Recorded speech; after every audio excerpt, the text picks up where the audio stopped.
In this video, I'm going to be breaking down the best structure and strategy that you can copy and paste into your business right now in 2024. All of these principles are going to apply to all size businesses. Don't worry about the exact minute details. Really focus on the overarching campaigns, ad sets, and strategy that we are going to be putting into place. This is the exact structure that we're using right now over the last 30 days for this account that we're looking at here to spend $75,000 to drive $260,000 in revenue. That's at a 3.46 return on ad spend. And we did the same thing with this account that we're looking at here, where it spent significantly less. We'll just filter to the last 30 days to spend $8,278 to drive a 2.64 return on ad spend. Now, your return on ad spend numbers are going to vary based on your business, but this is what's been optimal. So both of these businesses that I just previewed to you have seen significant increases, not only their return on ad spends, but their overall efficiency. So what you'll notice at a campaign level, the first thing we have here is a prospecting campaign. This is where new creatives get tested. This is where new audiences get tested. Then we have an Advantage Plus shopping campaign, also known as an ASC campaign. This is our scale campaign. And finally, we have a retention-based campaign. This is where you're going to reactivate your existing customers so you continue to create a cash cow with your business. If we start first at our primary prospecting campaign, within this campaign, this is where you are testing all of your new creative, all of your interests, anything that you want to try, you are doing this in your primary prospecting campaign. You start this campaign with a 100% broad ad set. What that means is you have an ad set that has no interest targeting, no specific targeting at all. You are running 18 through 65 plus, you're running all genders, and you are literally not indicating a single interest. What you are doing in each of these broad ad sets is you are inserting new creative. What this means is that the first pack of creative that you have available to yourself, you insert it here. Let's just say, for example, I got a new round of creative from a client. Client just came to me and they said, hey, we got 4 new videos that we're ready to test out. Fantastic. What I'm going to do here is I'm going to duplicate any one of my existing packs. I'm going to, of course, double check all the settings are correct. And then when I go through that at the ad level, I am literally going to delete all of the ads that exist in that current ad set. The reason I'm doing this is because we're going to be inserting all of those new videos that the client just handed us into this ad set. We don't insert anything into existing packs because we don't want to reset the learning. Now, the number one red flag that comes up with this campaign, it comes up all the time, is that the client is afraid that their new creative is not going to get the necessary spend to actually understand if it's a functional and strong creative. I am in the theory of that Facebook is significantly smarter than us at identifying which creatives are going to scale, and then furthermore, identifying which creatives are just total duds and that we have to throw out quickly. Instead of running this as a traditional ABO testing campaign where you force spend and you create cost centers for your business, we are actually going to run this as a CBO based campaign for the pure reason that we are now able to allow Facebook to spend the money where it's most likely to make us money back. We always want to put our bets on the best horse. In this case, we're letting Facebook decide what is the best ad set, what is the best creative that we should run to. You might know your result in 4 or 5 or 7 days, but you're not going to waste hundreds or thousands of dollars along the way when Facebook could really figure this out for you after a couple hundred or 1,000 impressions. That's literally $10 to $20 of spend. So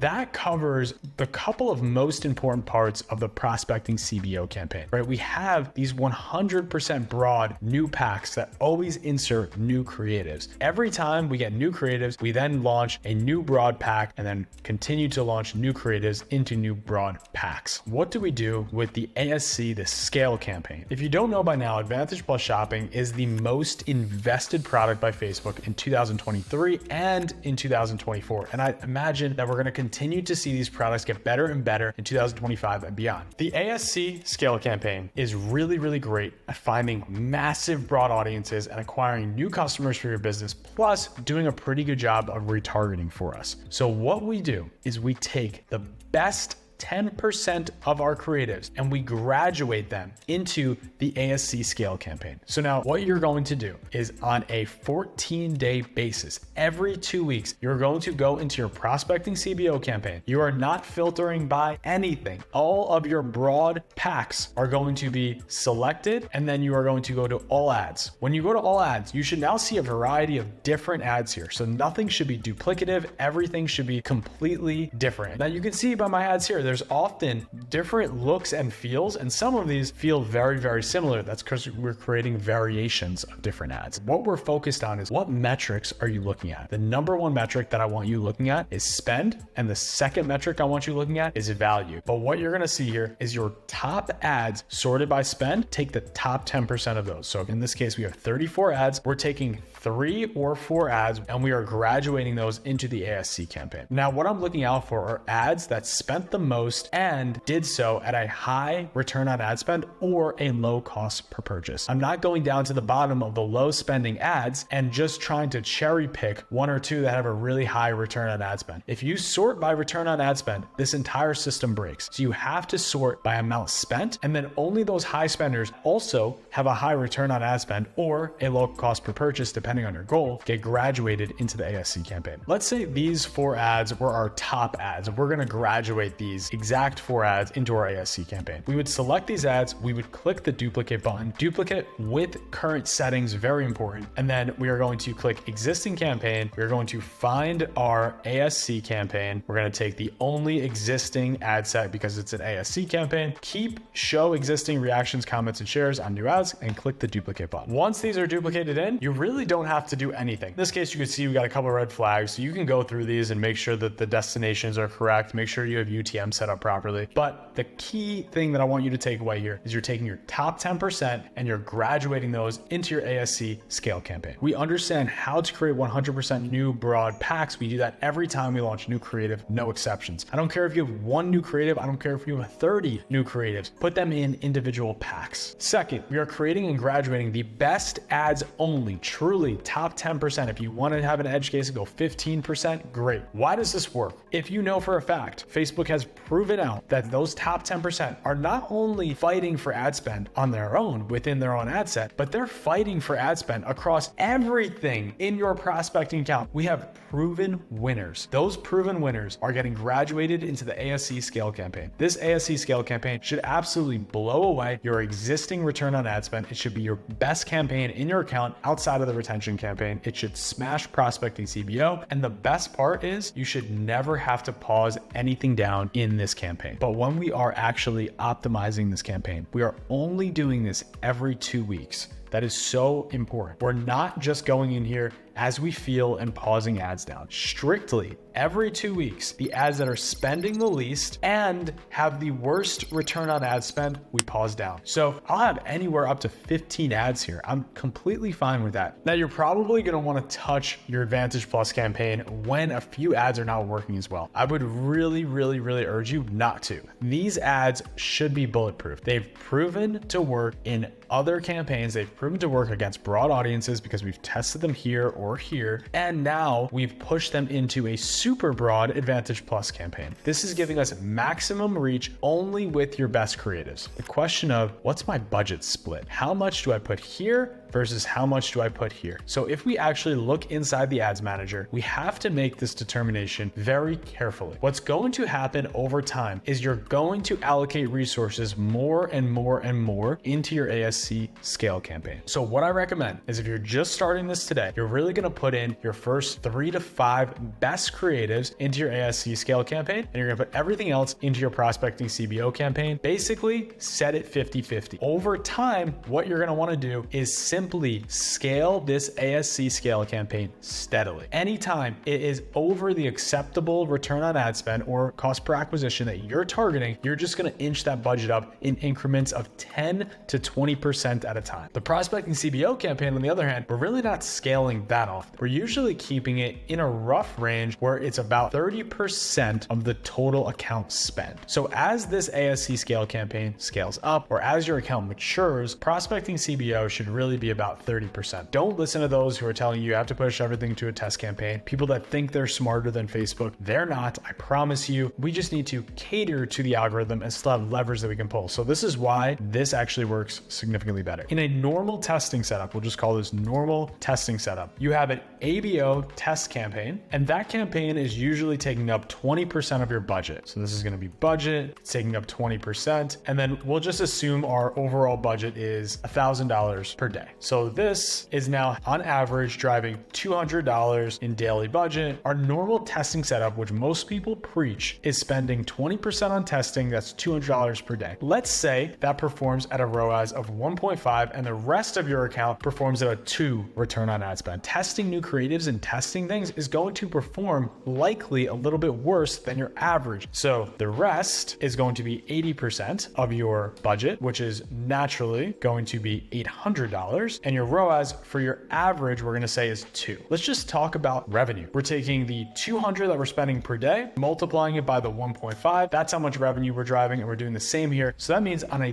daily, we are driving $1,900 in revenue. We're spending $1,000, we're driving $1,900 in revenue, because this assumes 20% of your total budget is dedicated purely to testing. And I think I'm being very favorable saying it's going to happen at a 1.5. The new way we do this is instead of an ABO testing campaign, we have a prospecting CBO campaign. You have 30% of your budget dedicated to it. The rest gets a significantly higher than your average return, but we're just going to say worst case scenario, it gets the same as the other example. So if it gets the same as the other example, it's 2 to 2. However, 30% of your budget isn't purely dedicated to this. So what happens here is there's actually a secret breakout that happens. So you have prospecting CBO basically twice. Now, I don't want to confuse you. I want to keep this simple. We're not changing our campaign structure, but within this prospecting campaign, we have ad sets and creatives, some of which are tests, some of which are not. So because of this, only about 10% or even 5% of our budget is actually dedicated to testing. This creates a very natural relationship. And you might say, why is only 5% going to testing? 5% is going to testing because Facebook's not allowing new creatives to actually scale unless they're proven to do well with metrics that you and I can't even comprehend quick enough. So Facebook could see the click-through rate, the cost per click, and the CPM of a creative within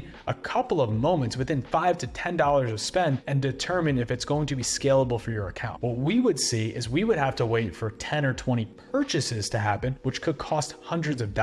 So we have limited our testing budget down to somewhere in the range of 2 to 10%, I'd say. I'm going to call it even at 5%. That testing budget is going to happen at the same 1.5 ROAS. However, the other 25% is going to happen at a ROAS of 2 because it's our average. And we're not even accounting for the fact that the rest of this is our only top creative, which should be over a 2. But just to show you worst case scenario here. So your daily budget, if you have 5% of $1,000, you're driving $50 into testing per day. If you have 25% into $1,000, you're driving $250 into your other creatives. And then if we sum this up, our revenue is significantly higher. Now you might think, what's the $275 difference? Like, who cares? It's not that big of a difference. Let me show you what this looks like over the course of 30 days, because this is where you have a successful business or you don't. Because if you have $7,250 more at the end of the month, you could spend that $7,250 more at the end of the month and put it into your next round of ads. So instead of spending $1,000 a day, now you could spend $1,250 per day. We scale with the extra revenue that we drive. We are cutting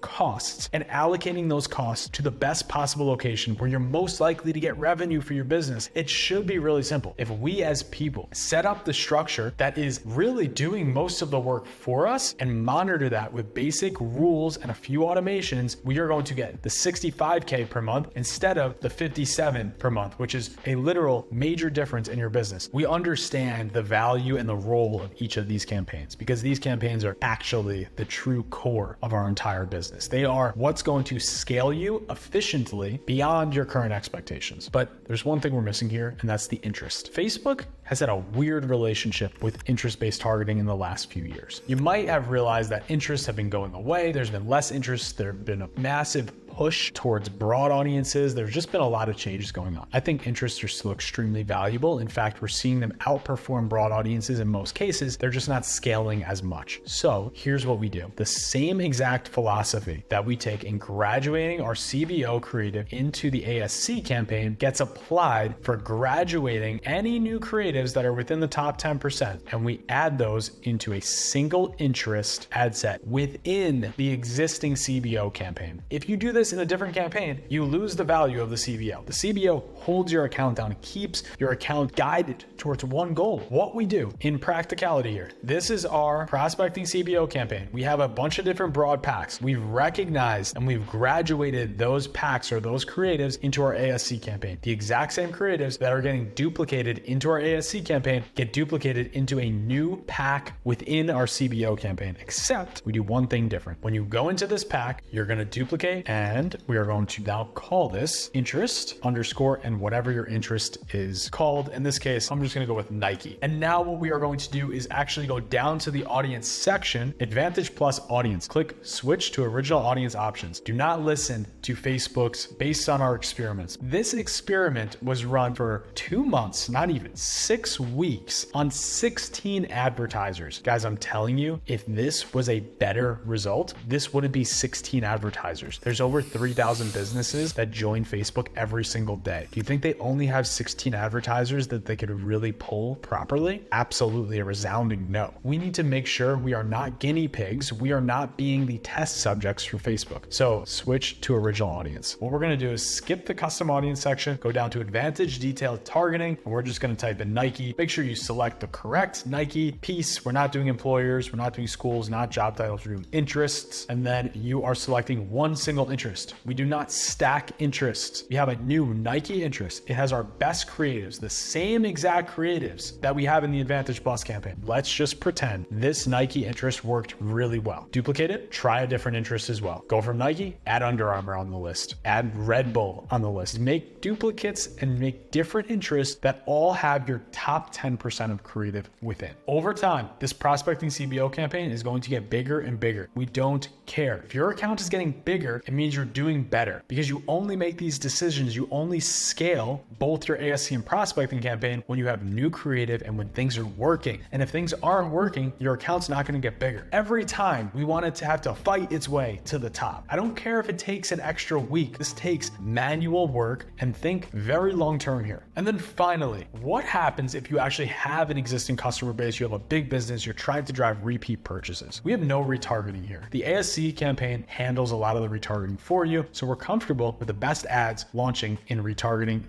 / in the ASC campaign. On the flip side, we do have retention. We have to care about our existing customers in a way that is a little bit different than how we just care about acquiring that first new customer. So your retention campaign is broken out into 3 different ad sets. So as you can see, we have 3 ad sets here. The first is a purchased 2x over all time. This just means anyone who's purchased more than once from you throughout the lifetime of you collecting data / the lifetime of your business, push this into one ad set. The second is an all-time purchasers list that excludes the 2 times purchasers and excludes people who've purchased in the last 180 days. Some people call these one-time wonders. These are people that purchase one time from your brand that you need to work on to reactivate over and over. The third is the purchase 180 day, and we are just excluding 2 times purchasers from this list as well. This is just anyone who's purchased in the last 180 days. Now you might ask, what about people who just purchased 30 days ago or 45 days ago? I want to reactivate those folks. If you have hundreds of thousands of purchases that happen over the last 30 days, or even 20, 30,000 purchases that happen over the last 30 days, create those and break those out individually. But I'm trying to give you the broad strokes here. This is the most important setup because Facebook's going to figure out who has higher intent. Ultimately, each of these audiences are going to target much smaller groups of people than any of your other campaigns. Because your ASC campaign, for example, is going to target 300+ million people if you're targeting the US, where these campaigns are probably going to target somewhere like a couple thousand or 10,000 people. This isn't meant to be overcomplicated. This is just meant to have a basic structure for this specific retention piece. What creatives do you put in here? All creative, all creative, all creative. Don't overcomplicate this retention piece. Put all of your creative into your retention-based campaigns. And then what I want you to do is every 2 weeks, maybe once per month, depending on how much you're spending, just go into this campaign and simply sort by what's spending the most, make sure everything is relevant, and cut some things down. In these retention campaigns, we're completely comfortable with 10 to 20 ads that are active. This sounds crazy. This sounds so different than what I'm used to saying, where I usually say somewhere around 6 to 8 is a sweet spot. 10 to 20 is the sweet spot for retention because you don't want to show the same customer the same 5 ads over and over and over again. You want to show them a variety. Keep in mind, as you're setting this up, if you're not spending more money, your account shouldn't really get get bigger. So you need to constrain